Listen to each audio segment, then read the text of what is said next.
Muito bem, nós estamos aqui de volta para dar continuidade ao curso da ETAD, onde nós estamos falando da doutrina do homem, as doutrinas do homem e do pecado. Nós, no curso da ETAD, estudamos essas duas doutrinas junto, que é a antropologia, que tem a ver com a origem do homem. Cremos que o homem foi criado por Deus, e a origem do pecado, que nos traz essa origem, uma origem angelical do pecado. Antes nós estudávamos anjos, homem e pecado, mas agora no ciclo 2 separamos as doutrinas do homem e do pecado. Hoje nós vamos entrar na lição de número 5, a imputação do pecado. Lição 5, a imputação do pecado. O aluno do curso da ETAD deve acessar sua plataforma de aluno e clica lá na lição 5. Conforme nós aprendemos na última lição, que Deus controla todas as situações e que nenhuma delas é desesperadora ou irremediável para Deus. Embora possa até parecer que o mal assume o controle, Deus demonstra que controla até mesmo o mal. Portanto, a queda do homem não surpreendeu Deus, não pegou Deus de surpresa. Deus sabia que Adão cairia, mesmo antes da fundação do mundo. E mesmo antes da fundação do mundo, Deus já providenciou a restauração do homem. Mas a desobediência do homem teve, sim, efeitos desastrosos sobre toda a criação. Aqui nós vamos estudar primeiro os efeitos imediatos da queda e vamos cobrir os seus efeitos ao longo do alcance que envolve todos os homens no pecado de Adão. A queda também afetou nossa natureza? E se sim, como afetou nossa natureza?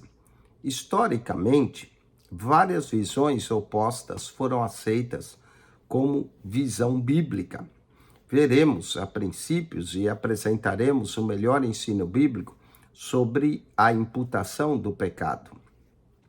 Lembre-se de que quando a Bíblia parece ir contra a razão humana, ou quando nossa razão falha em entender e compreender a palavra de Deus, devemos sempre submeter a nossa razão à palavra de Deus. Nessa lição, nós vamos estudar 3 textos. Primeiro, falaremos da universalidade do pecado. Todos pecaram. Segundo, a imputação do pecado, bem como a imputação da justiça.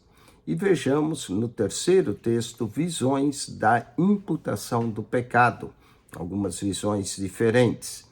Vamos começar então com o texto 1, a universalidade do pecado. Vamos começar aqui fazendo uma pergunta. O homem é pecador porque peca, ou o homem peca porque é pecador? Se a gente responde que o homem é pecador porque peca, estamos certos. Mas a outra pergunta é: o homem peca por ser pecador? E se respondemos essa, o homem é um pecador e, portanto, ele peca. Embora essas perguntas poderiam ser feitas de forma diferente, como o homem se tornou um pecador. E aí poderíamos dizer, isso é óbvio, ele tornou-se pecador porque pecou. E assim, voluntariamente, a primeira pergunta. Parece um pouco confuso, então vamos tentar combinar essas duas perguntas. O homem é pecador porque peca, ou peca porque é pecador? Em outras palavras, ele se torna pecador porque se envolve em ações pecaminosas, ou demonstra ser pecador por meio de suas ações pecaminosas. Qual dos dois vem primeiro? A ação pecaminosa ou a natureza pecaminosa? Uma tem a ver com a ação e a outra tem a ver com a natureza. O pecado, na verdade, é universal. A Bíblia diz que todos somos pecadores. A fim de encontrar resposta para essa pergunta, nos voltamos agora para uma consideração sistemática do ensino bíblico sobre o pecado. Vamos primeiro à definição do pecado.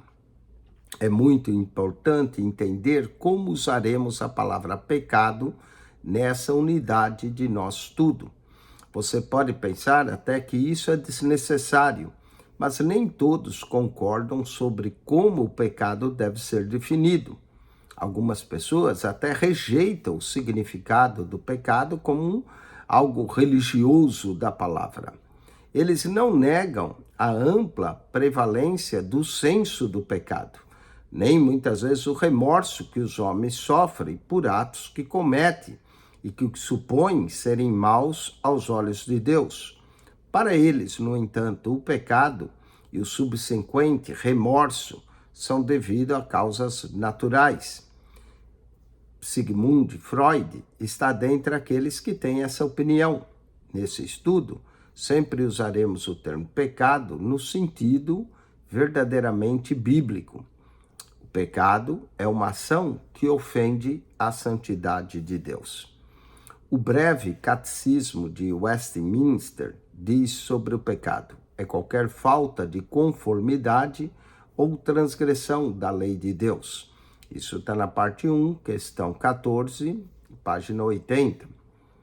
É mais, a Bíblia também apela para o caráter de Deus para indicar o que é pecado.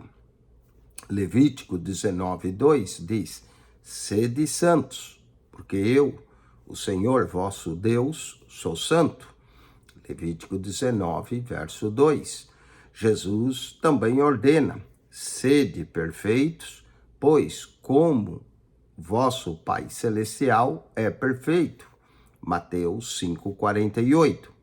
Em ambos os textos, tanto que trata da santidade quanto da perfeição de Deus, nos mostra que a perfeição é a medida contra a qual o pecado é julgado, e a santidade também.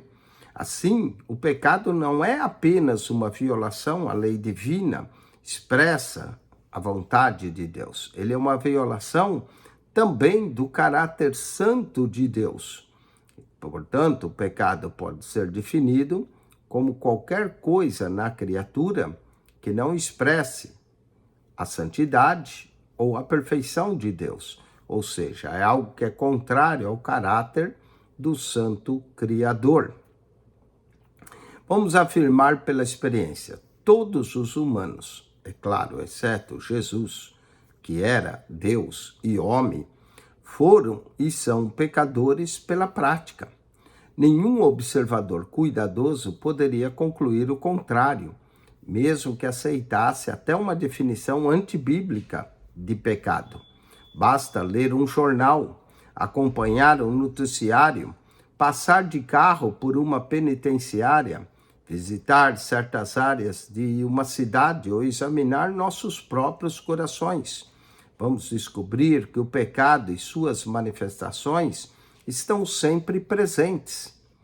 Ódio, ganância, preconceito, luxúria, imoralidade, assassinato, roubo, raiva, inveja, sodomia, ciúmes, e a lista ela é interminável. Há 5 provas notáveis da universalidade do pecado.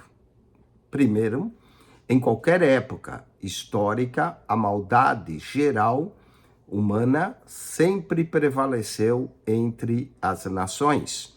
Mesmo nas histórias bíblicas, também vamos ter isso. Abraão e sua mentira. Gênesis 26, verso 7. Moisés e seu assassinato. Davi e seu adultério. Elias, o seu medo, sua descrença. Pedro, sua negação do Senhor. Paulo, perseguindo a igreja antes da sua conversão. Então vemos a maldade se espalha em toda a Bíblia. Segundo, o pecado é a inclinação à maldade, é muito grande no homem. Há uma inclinação para praticar o mal. Terceiro, as sementes dos vícios que existem na sociedade podem também ser descobertas nas próprias crianças em seus primeiros anos de vida, como o egoísmo, a inveja, o orgulho, o ressentimento, o engano, a mentira e muitas vezes até a crueldade. E tão explícita isso que reconhece que o principal objetivo da educação e da disciplina é restringir e corrigir esses males. Quarto, todo homem está consciente de sua própria tendência natural para muitos males. Quinto, mesmo após manifestar o desejo de viver em retidão, o homem continua exposto ao pecado, vindo a submeter-se a ele eventualmente e alguns até regularmente. Ao ler essas declarações, notamos que, e vamos confirmar a validade delas, e apesar da obra de Deus ao redor do mundo, a situação talvez esteja piorando em vez de estar melhorando. É claro que nem todas as pessoas concordam com essas provas universais do pecado.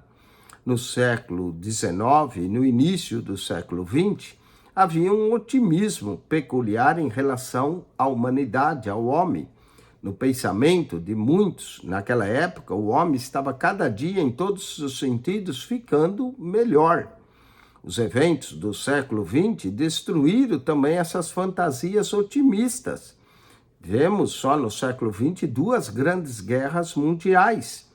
E a verdade é que todos vivemos com medo um dos outros e de que os homens têm medo de suas maldades demoníacas podem fazer. Quanto ao homem, é uma época de desespero e pessimismo e não há muita esperança de otimismo. Muito bem, vamos aos exercícios do texto 1. Com base nesse comentário, estabeleça uma breve definição do pecado em 2 partes. Podemos dizer aqui que o pecado é algo que ofende a santidade de Deus e a perfeição de Deus. Segundo, a partir de sua própria observação, e isso é pessoal, indique provas de que o pecado é uma condição e experiência universal das pessoas. Bom, podemos descrever a tendência mesmo das crianças para a prática do mal, do egoísmo, da irritabilidade. 5.3 resuma as 5 provas da universalidade da experiência do pecado entre as pessoas em todos os tempos. Bom, podemos resumir essas provas que nós falamos, 5, que em qualquer época histórica a maldade prevaleceu, a inclinação na maldade é muito grande, as sementes da maldade está em todas as pessoas. Terceira, que toda pessoa tem uma tendência para reconhecer a sua maldade e também que mesmo que a pessoa deseje viver corretamente, ela acaba cometendo o mal. Então, tudo isso são as tendências do pecado. Vamos escreva A para uma declaração da universalidade do pecado e B para uma consequência dessa universalidade. Não há homem que não peque. Letra A aqui, a universalidade do pecado. Certamente não há homem justo na terra que nunca peque. Novamente, a letra aqui A. Todos pecaram e carecem da glória de Deus. Letra A. Ela é a expiação pelos pecados, ele é a expiação pelos pecados do mundo inteiro. Letra A. Todas essas têm a ver com a universalidade do pecado. Quais são os 2 tipos de expressões bíblicas que ensinam a universalidade do pecado?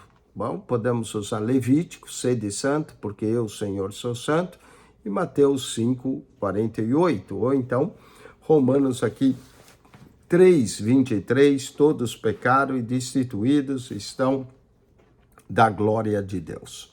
Vamos agora ao texto 2, a imputação do pecado e da justiça. A palavra imputar não pode ser, muitas vezes, familiar para muita gente. Embora ela seja usada 14 vezes nas traduções, as principais raízes bíblicas, hebraicas e gregas dá o seu significado, é derivado que ocorre com bastante frequência. O conceito de imputação é significativo na Bíblia. É importante que entendamos, especialmente no que se refere ao nosso estudo do pecado. Vamos à palavra imputação em hebraico, que é hassab. Hassab, e em hebraico, e a palavra no grego seria logizomai, são ricas em seus significados. Ambas podem se referir à ideia de imputação ou cálculo. O significado da palavra imputar é creditar a alguém ou ainda cobrar de alguém. Pode ser uma imputação do bem ou do mal, e isso implica que a pessoa a quem algo é imputado torna-se agora responsável por aquilo que é imputado a ela. Ou seja, conforme o caso, ela não será responsável se algo não lhe for imputado. Há uma imputação que é chamada de real e a outra que é chamada de jurídica. A imputação real é aquela que responsabiliza alguém por algo que realmente é a responsabilidade sua. Já a imputação jurídica significa que alguém é tornado responsável por algo que não fez, mas continua sendo responsável. O texto de 2 Samuel 19 é um exemplo claro de imputação real.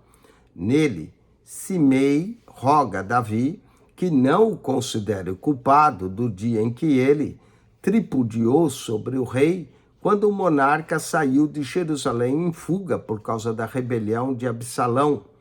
O pecado era de Simei e ele reconheceu isso, imputação real. Mas ele pedia agora para ser perdoado, ou seja, ele pediu uma reversão da imputação real. Em Gênesis, capítulo 15, verso 1 a 6, temos um exemplo de imputação jurídica.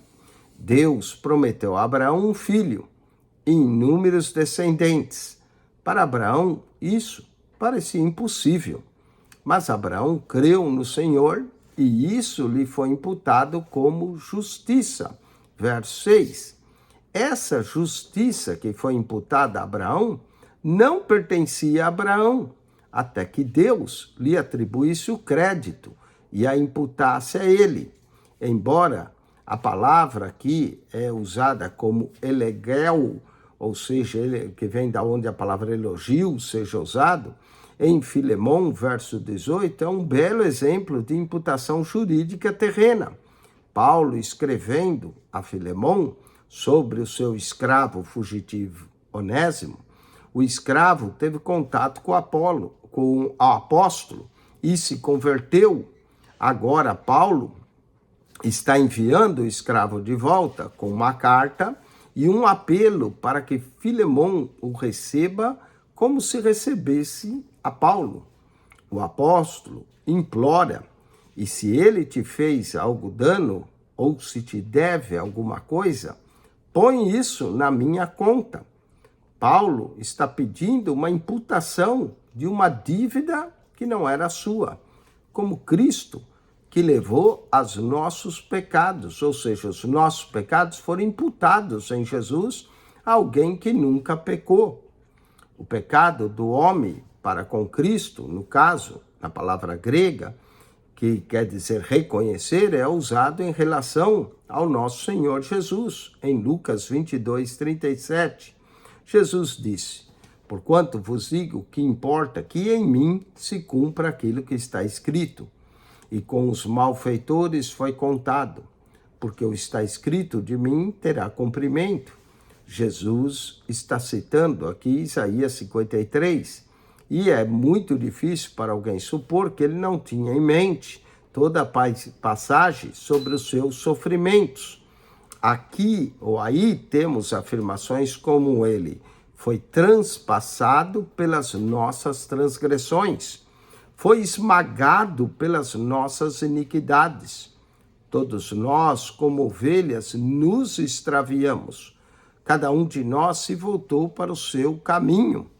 Mas o Senhor fez cair sobre ele a iniquidade de todos nós. Isaías 53:6. Ele levará suas iniquidades. Isaías 53:11. Quando Jesus diz que deveria ser contado com os transgressores, ele sabia que nossos pecados seriam imputados a ele. E como referência a Jesus, Paulo afirma que Deus o fez pecado por nós, segundo Coríntios, capítulo 5, verso 21.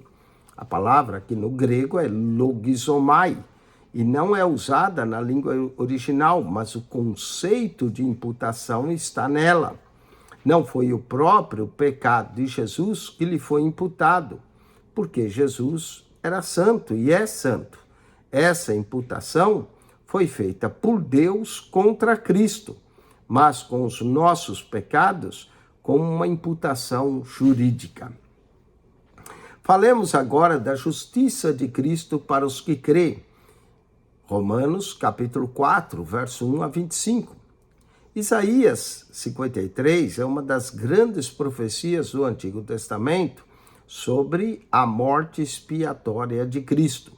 No verso 11, o profeta diz: com o seu conhecimento, meu servo justo justificará muitos. O servo, nosso Senhor Jesus Cristo, é o justo. A inferência é que a sua justiça é imputada a muitos. No Novo Testamento, vemos claramente o conceito de justiça imputado. Ali, a palavra grega logizomai é usada 41 vezes. Seria proveito fazer um estudo da palavra para descobrir as suas várias aplicações.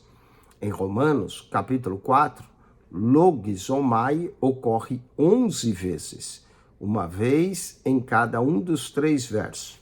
Verso 3, verso 4, verso 5, verso 6, verso 8, verso 9, verso 10, verso 11, verso 22, verso 23 e verso 24 de Romanos, capítulo 4.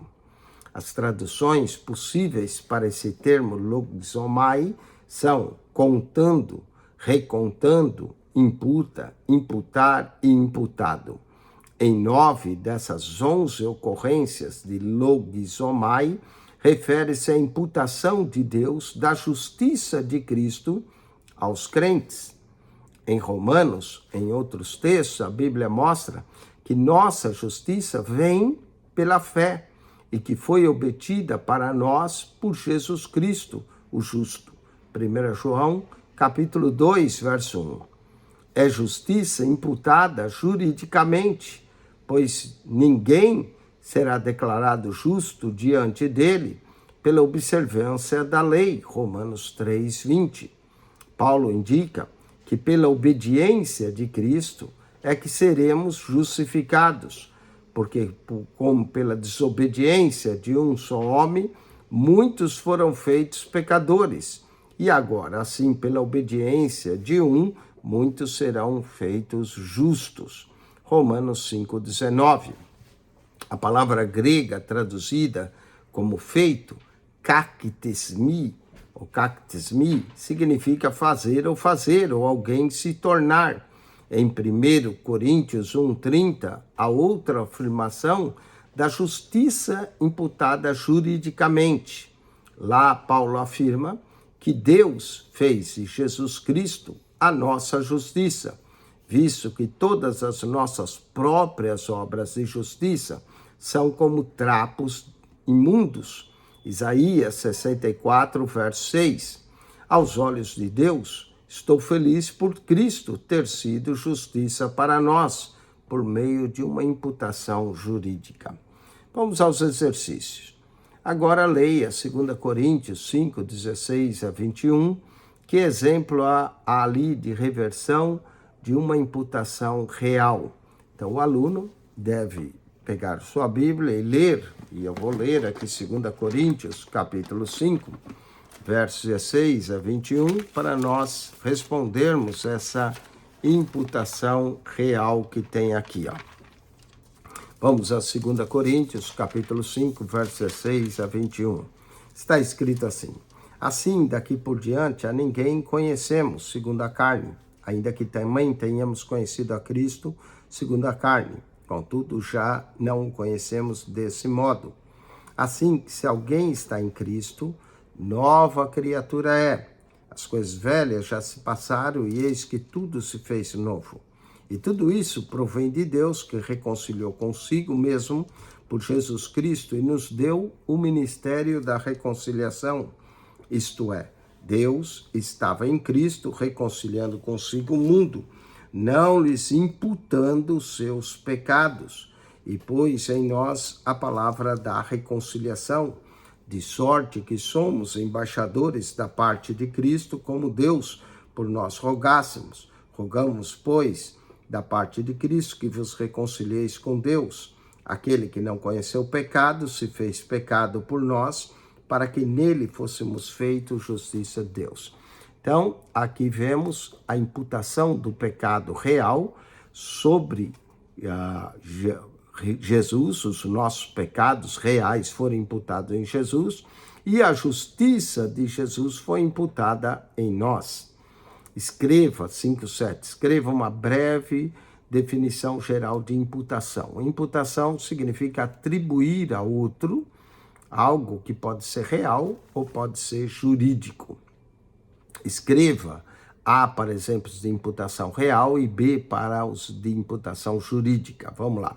A, letra A aqui. Ao homem que não trabalha, mas confia em Deus, que justifica os ímpios, a sua fé é acreditada como justiça. Romanos 4:5. Aqui é letra B, imputação jurídica. B. Qualquer israelita que sacrificar uma vaca no acampamento ou fora dele, em vez de trazê-lo à tenda para apresentar como oferta ao Senhor, será considerado culpado de derramamento de sangue. Levítico 17, 3 e 4, que é imputação real, letra A. Bem-aventurado o homem cujo pecado o Senhor não imputa contra ele, aqui é imputação jurídica, letra B, na C. Abraão creu em Deus e isso lhe foi creditado como justiça. Tiago 2:3, aqui imputação jurídica, letra B também. Vamos a 5:9, examine Isaías 53, 9 e 10, 1 Pedro 2, 21 e 24, 1 João 3:5. Cuidadosamente, seguinte, declare o que essa passagem indica em comum com a evidência de que Deus imputou juridicamente nossos pecados a Cristo. Bom, Isaías diz que Cristo levou as nossas transgressões, mesma coisa 1 Pedro e também 1 João. Portanto, tanto os nossos pecados foram imputados em Cristo, como a sua justiça imputada em nós. 5:10, examine o conceito de imputação em Romanos 4, versos 3, 4, 5, 6, 8, 9, 10, 11, 22, 23, 24. E declare os dois versículos que esse conceito se refere a algo diferente de imputação de justiça de Cristo aos crentes que se refere neles. Conforme nós estudamos no texto aí de Romanos, né, os únicos versos que não se utiliza aí a palavra imputação, em Romanos 4, diz que das 11 ocorrências que ocorrem, somente 2 que têm a ver a imputação, refere-se à imputação Deus da justiça de Cristo aos crentes.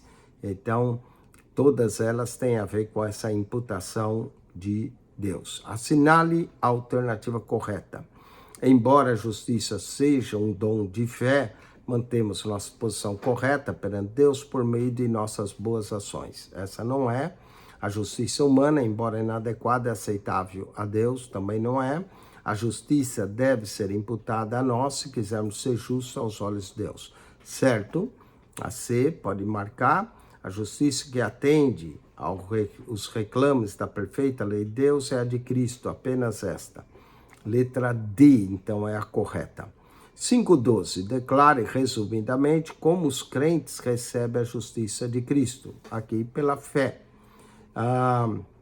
5:13, por que é apropriado usar a palavra imputação para definir a maneira como o pecado de Adão afetou todos os seres humanos? Sim, porque todos foram feitos culpados em Adão, Romanos 5:12. Vamos ao texto 3, visões da imputação do pecado. Homem moralmente doente.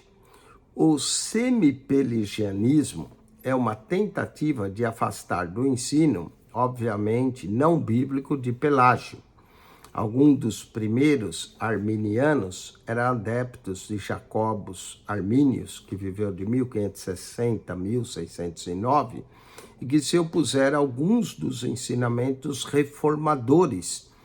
A Igreja Católica Romana, desde o Concílio de Trento, em 1545 a 1563, aceitam a visão semipelagiana. O semipelagianismo ensina que o homem herdou de Adão apenas uma incapacidade natural, ou seja, uma corrupção natural, especialmente da vontade. Armínio admitiu que essa corrupção era o pecado, mas não o pecado real. Ele diz que temos de distinguir entre o pecado real e aquele que é a causa de outros pecados.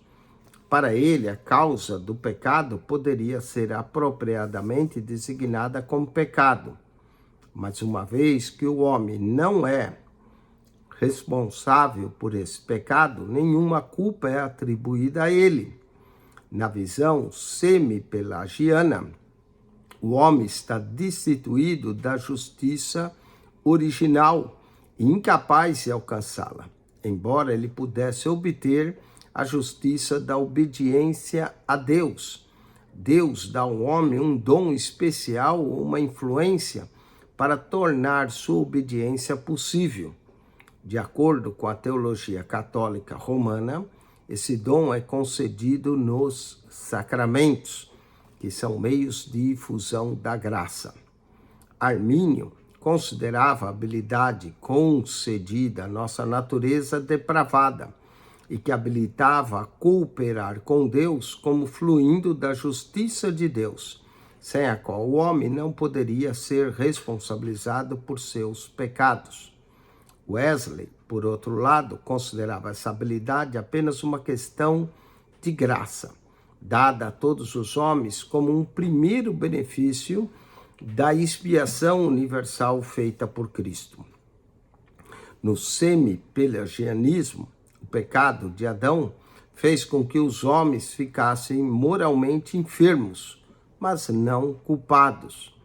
Os homens são responsáveis somente por seus próprios pecados e apenas se esses pecados lhes são imputados, imputação real.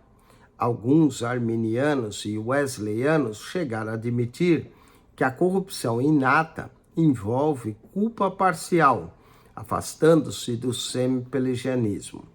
Essa visão está obviamente mais próxima da posição bíblica, mas é insuficiente, visto que a declaração de Paulo sobre todos terem morrido em Adão, 1 Coríntios 15, verso 22, ensina que, como resultado da imputação do pecado de Adão, todos os homens são completamente culpados e também moralmente enfermos. O homem é um pecador por contágio. Na visão imediata da imputação, o pecado de Adão não é diretamente imputado a seus descendentes. Ele seria mais adequadamente chamado de imputação por contágio, imputação indireta ou mediata. O conceito é o seguinte: não somos corruptos porque somos culpados em Adão, mas somos culpados porque somos corruptos. A depravação de Adão é a causa da imputação. A contaminação dessa depravação se espalhou por todo o nosso sistema moral e espiritual. Essa depravação não é culpa em si, mas é a causa da culpa. E a culpa foi passada para a geração natural. Aqui estão alguns problemas que essa visão enfrenta. Visto que a depravação que recebi indiretamente de Adão já é resultado de seu pecado, como pode ser considerada a base sobre a qual sou julgado? Como a culpa pode ser passada para mim pela depravação de outra pessoa? Outro problema é que a visão implica que todos os pecados dos descendentes de Adão foram passados para nós porque a corrupção de nossa natureza foi passada para nós pela geração natural. A Bíblia deixa claro que foi o pecado de apenas um homem que corrompeu toda a raça humana. A transgressão de um homem levou à condenação por todos os homens, Romanos 5,18.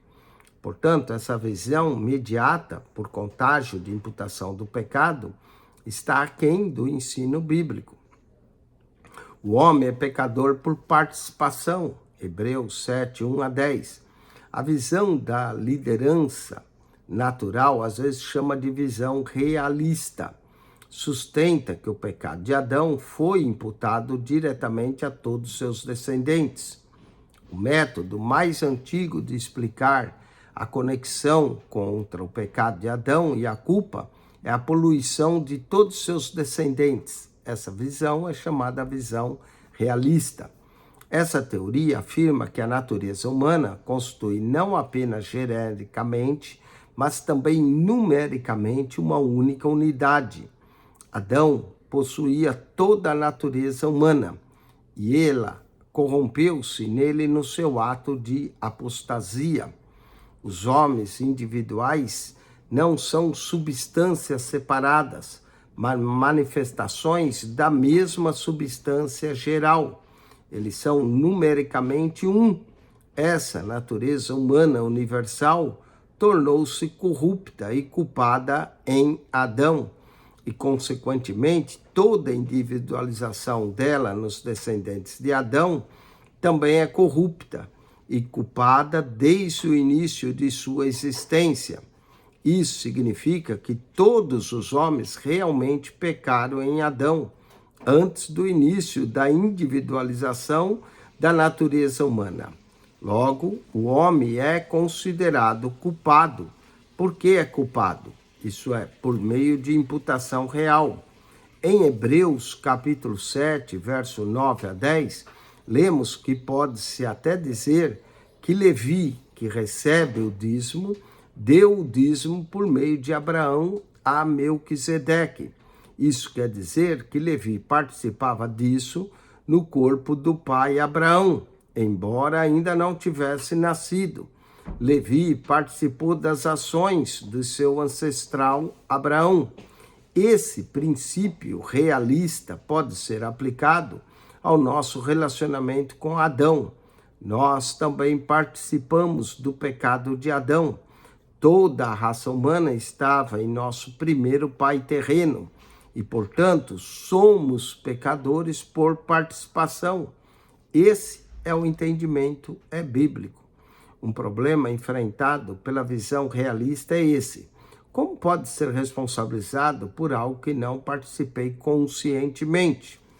Outro suposto problema que a visão realista enfrenta é o paralelo nas escrituras entre Adão e Cristo. O ponto é esse. Uma pessoa pode obedecer pelos outros para salvá-los, mas não pode desobedecer no lugar dos outros para destruí-los. Logo, Cristo poderia sofrer de forma representativa para salvar, mas Adão não poderia pecar de forma representativa para condenar.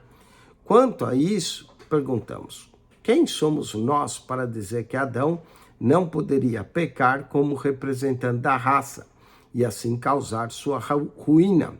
Devemos nos perguntar sobre o que diz a palavra de Deus.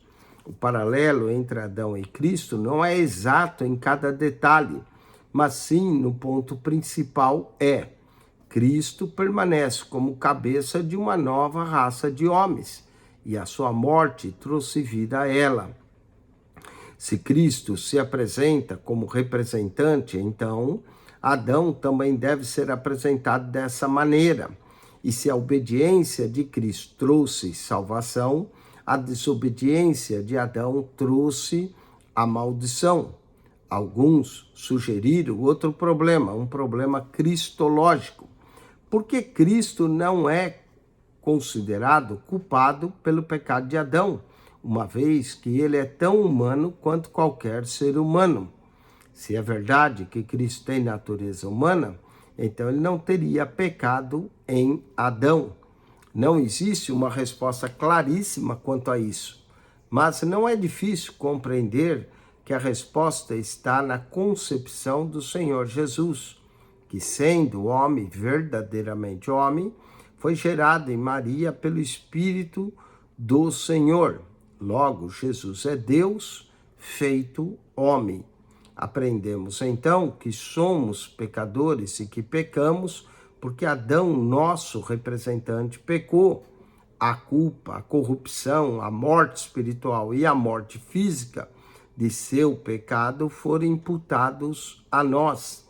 Ainda eu não tivesse pecando como Adão, tornei-me pecador nele, porque ele caiu, toda a raça humana caiu. Vamos aos exercícios aqui para tentar entender melhor todo esse contexto. Do ponto de vista bíblico, indique a fraqueza básica na visão de Pelágio sobre a integridade moral do homem. Bom, o problema do ponto de vista bíblico é que todos pecaram, e de acordo com Pelágio, poderia haver algum ser humano que não pecou. Assinale as alternativas corretas sobre Pelágio. Ele e Agostinho concordaram em sua visão da natureza do homem? Não. Ele sentiu que a vontade do homem foi enfraquecida pela queda? Sim, a B pode pôr. Ele cria que o homem poderia ser livre do pecado se decidisse viver assim? Sim, letra C. Ele acreditava que o homem não precisava de ajuda especial de Deus para viver uma vida perfeita? Também. E sua opinião parece tornar desnecessária a obra de Cristo? Também. Então, tá aqui a B, a C, a D e a E, todos estão certos, com exceção da A. Defina resumidamente a visão de Pelágio sobre a imputação do pecado ao homem. Para Pelágio, o pecado de Adão não foi imposto, portanto, os homens não eram considerados culpados. 5,17. Compare o ensino do semi-pelagianismo sobre o efeito do pecado de Adão em todos os seres humanos, como o ensino bíblico de Paulo sobre o mesmo assunto. Bom, o semi-pelagianismo não se baseia nos ensinos bíblicos que Paulo ensinou. Escreva a letra A para pelagianismo, B para semi-pelagianismo. O homem está moralmente doente. Pode pôr letra B, semi-pelagianismo. O livre-arbítrio humano é restrito e por determinação pessoal o homem pode viver sem pecado. Letra A, pelagianismo. O homem é moralmente completo. Letra A, pelagianismo. O homem é incapaz de alcançar a justiça original sem a ajuda especial de Deus. Letra B, semi-pelagianismo. O homem herdou de Adão uma corrupção natural, especialmente da vontade. Letra B, semi-pelagianismo.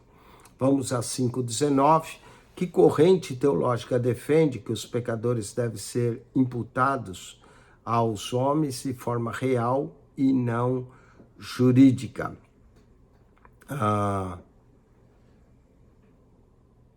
Aqui, pecar nem o semi-pelagianismo e nem o pelagianismo. Letra C, não é? Nem o semi-pelagianismo, nem o pelagianismo. Letra A, o pelagianismo, não. Nem o semi-pelagianismo, nem letra C é a resposta correta. Letra C. 5,20. Como a visão imediata de imputação do pecado contradiz o ensino bíblico a respeito de como o pecado é passado para nós. Aqui, a visão imediata da imputação contradiz o ensino bíblico, porque ela diz que somente quando o homem peca é que é passado para nós. Então, não é o que a Bíblia diz. A Bíblia diz todos pecaram. 5,21. Deu uma breve declaração que define a visão da liderança natural e da imputação do pecado. Na visão da liderança natural, Adão liderava a raça humana e por isso o pecado foi imputado a nós. 5,22. A principal objeção à liderança natural, visão realista da imputação do pecado a nós é que A principal é a letra C. Não participamos conscientemente do seu pecado. 5:23. O paralelo traçado nas Escrituras entre Adão e Cristo é apontado como uma fraqueza da visão realista. Letra B. E agora vamos à revisão da lição. O pecado pode ser corretamente definido como, letra A, uma ação contrária à santidade de Deus. 5:25, as Escrituras ensinam a universalidade do pecado como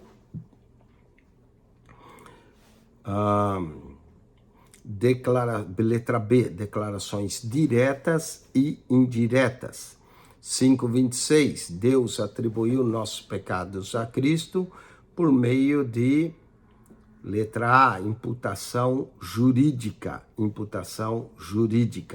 5:27, é correto usar a palavra imputação por se referir ao efeito do pecado de Adão na raça humana, porque, letra D, a maioria dos escritores do Novo Testamento usa quando se refere ao pecado. Letra D. O semi-pelagianismo ensina que o pecado de Adão fez com que os homens fossem, aqui o semi-pelagianismo ensina, letra B, moralmente corrompidos pelo pecado real. Moralmente corrompidos pelo pecado real. Com isso, nós terminamos essa lição de número 5. O aluno agora deve tirar 10, 15 minutos e volte para a lição 6 e também para a revisão do teste 3, que engloba a lição 5 e 6. Se você não é aluno, mas assistiu essa aula para ganhar conhecimento, parabéns. Se você deseja se tornar aluno, entre em contato conosco.